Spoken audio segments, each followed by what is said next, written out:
You don't cry anymore, you don't even resist, you just exist, quietly drowning in a life that no longer moves you. Not because you've given up, but because something deeper inside you has gone quiet. A silence so vast, you start to wonder if it means God has withdrawn. But Ibn Arabi saw this not as abandonment, but as transformation. He writes that when the soul becomes still, when desire fades and the will weakens, it is not death, but the soul shedding its attachments so it can recognize the real without distraction. The Prophet ﷺ said, "There is a polish for every heart, and the polish for the heart is the remembrance of God." By Haki, Shu'ab al-Iman. But what happens when even dhikr feels dry on your tongue, when prayer feels like a ritual instead of a reunion? Ibn Arabi calls this the barzakh of the seeker, a liminal space between forgetfulness and awakening. It feels like emptiness, but it is actually purification. The soul retreats not to disappear, but to prepare for a subtler form of light. If you are here, if you feel this numbness, you are not failing. You are pausing before rebirth. God is not gone. He is reintroducing himself in a language deeper than words, through stillness, through longing, through the ache that refuses to speak. Stay, breathe, witness, because the soul that survives this silence comes back with clearer eyes. Sometimes the eyes go blind without tears, not because they cannot see, but because they've forgotten what to look for. When the soul becomes numb, Ibn Arabi says it is not because it has no longing, but because it's exhausted by looking for meaning in what was never meant to satisfy. He writes, "The seeker loses his way not in the desert, but in the abundance of false gardens." This is where many collapse. They assume they've failed. They think their motivation is gone forever. But what they've lost is not energy, it's illusion. This numbness is the soul saying, "I can no longer be moved by lies." The Quran reminds us, indeed, it is not the eyes that go blind, but the hearts within the chests. 22:46. And Ibn Arabi adds, "When the heart goes quiet, it is learning to see again." So let the numbness do its work. Don't rush, don't fake it, don't demand joy from a heart still healing. Instead, sit in stillness and ask, what is left when the noise is gone? You may find that what returns is not your old passion, but something clearer, calmer, truer. We're taught to chase passion, to stay on fire, to wake up driven, loud, hungry for more. But what if that fire was never yours to begin with? Ibn Arabi warns that much of what we call motivation is borrowed heat, sparked by comparison, pressure, fear of failure. It blazes bright, but leaves us empty. True fire, he says, doesn't burn the soul, it reveals it. He writes, "The light of the real does not scorch. It melts away the veils." So if you feel empty now, it may be because your soul has rejected false fuel, and it's waiting, not for energy, but for something clean to ignite it again.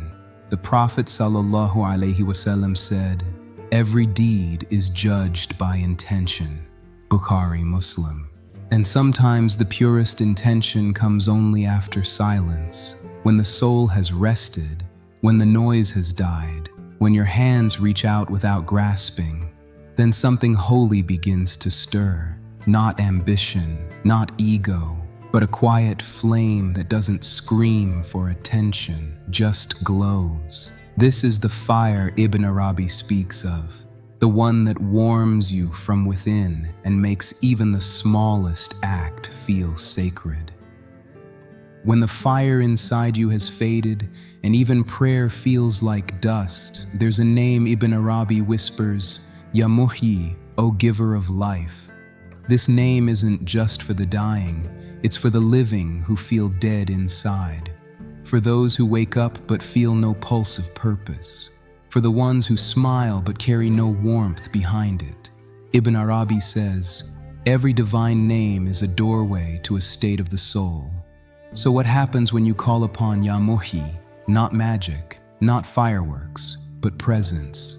This name carries breath. When you say it gently, Ya Muhyi, it slows your heartbeat. It invites your awareness back into the body, back into the moment you forgot you were living in.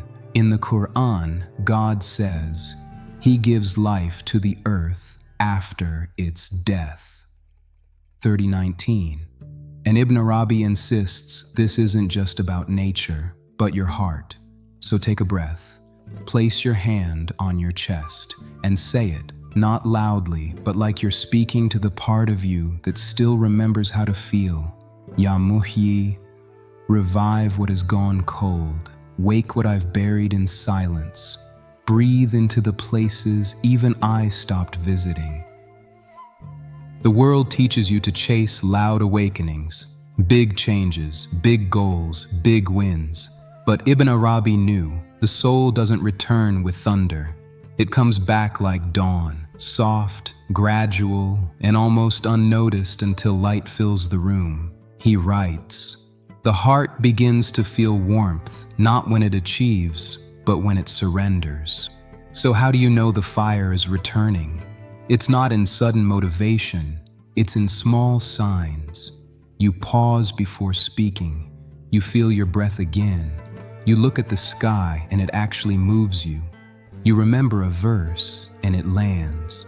Allah says, Ala bi dhikrillah tatma'innul qulub, Arad 28.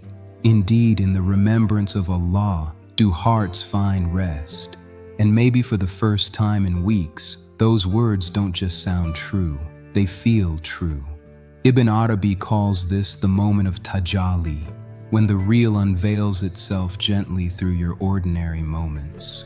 You don't need to climb a mountain to find your soul again. Sometimes it comes back to you in a breath, a word, a tear, not as a spark, but as a quiet flame that refuses to go out. Now that you've walked through the silence, sat in the numbness, and whispered Ya Muhyi into your hollow places, it's time to breathe again, not just with lungs, but with the soul. Ibn Arabi writes that breath, nafas, is not just air, it is presence. Each breath is a carrier of divine awareness. He called it nafas ar-Rahman, the breath of the most merciful. So here's a practice drawn from his teachings, a way to breathe not for survival, but for revival.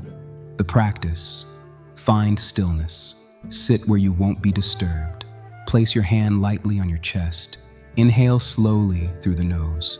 As you do, say within, Ya Muhyi. Let the name stretch with your breath, soft, unforced. Hold for a moment. Feel the presence within the pause, not emptiness, but expectancy. Exhale gently through the mouth. As you release, say, Ya Rahman. Imagine this as God's mercy leaving your body, washing through the pain, softening what was tight.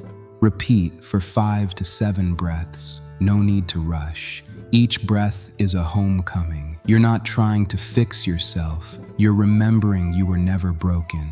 As Ibn Arabi said, the real is nearer to you than your breath, but it is through breath that the heart begins to know. If this journey whispered something to your soul, don't let it fade. Let every breath be a prayer, every silence a doorway. Subscribe to Heart's Whisper so this sacred path never feels far again. Let's keep walking together toward the real.